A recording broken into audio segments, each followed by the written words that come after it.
ঢাকায় জাতিসংঘের মানবাধিকার কার্যালয় স্থাপনের সরকারি সিদ্ধান্ত নিয়ে এবার সরাসরি মুখ খুলেছেন জাতীয় মসজিদ বাইতুল মোকাররমের খতিব, দেশের বরেণ্য ফকিহ ও আলেম মাওলানা মোহাম্মদ আব্দুল মালিক। শুক্রবার জুমার পূর্ব বক্তৃতায় তিনি এক আবেগঘন ও জোরালো বক্তব্যে সরকারের সংশ্লিষ্ট পদক্ষেপের কঠোর সমালোচনা করেন।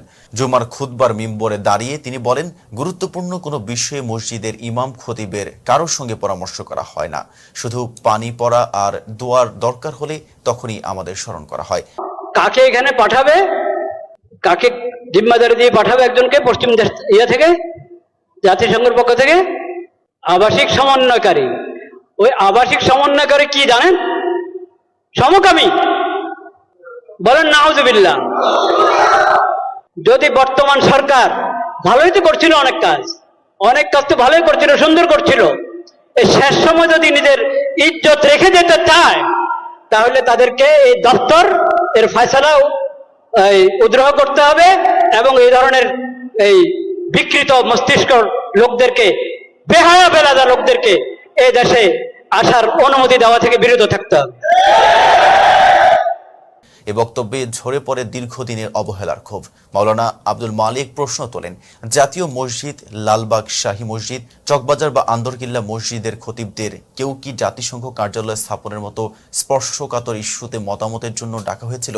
তিনি বলেন, ধর্ম উপদেষ্টা হিসেবে একজন বিজ্ঞ আলেমকে নিয়োগ দেওয়া হয়েছে, তা নিঃসন্দেহে প্রশংসনীয়, কিন্তু ধর্ম সংক্রান্ত বিষয়ে প্রথমেই তার পরামর্শ নেওয়া উচিত ছিল।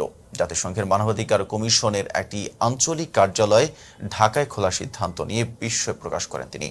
তার ভাষায়, কোরআন হাদিসের বিধান বাদ দিয়ে জাতিসংঘের মানবাধিকার সংস্থা দিয়ে আমাদের নিয়ন্ত্রণের চেষ্টা অত্যন্ত লজ্জাজনক। শোনা যাচ্ছে, যার নেতৃত্বে এই কার্যালয় গঠন হচ্ছে সে নিজেই একজন সমকামী। এটা কিভাবে একটি মুসলিম সংখ্যাগরিষ্ঠ দেশের জন্য মানানসই?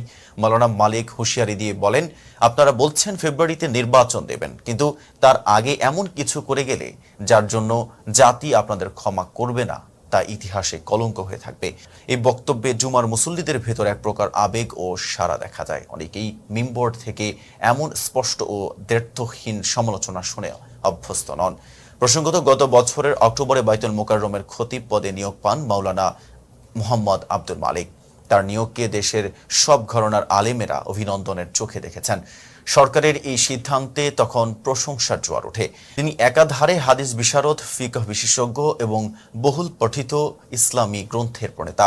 দায়িত্ব নেওয়ার পর থেকেই তার খুতবায় বারবার উঠে আসে দ্বীনের দায়বদ্ধতা, জাতীয় সংকটে আলেমদের ভূমিকা এবং সত্য উচ্চারণের সাহস। জাতীয় মসজিদের মিম্বর থেকে দেওয়া এই সাহসী ভাষণ কেবল ধর্মীয় আলোচনার গণ্ডিতেই আটকে নেই, বরং তা এক গভীর বার্তা বহন করে, যেখানে আলেমদের যথাযথ মূল্যায়ন ও জাতীয় ইস্যুতে তাদের অন্তর্ভুক্তির দাবি অত্যন্ত যৌক্তিক ও সময়োপযোগী। এই বক্তব্য নিশ্চয়ই এক নতুন আলোচনা ও আত্মবিশ্লেষণের দ্বার খুলে দেবে, এমনই বলে মনে করছে দেশের সাধারণ তৌহিদি জনতা। আর এখন সাথে ছিলাম মেহেদি হাসান, ফেজ দ্য পিপলের সাথে।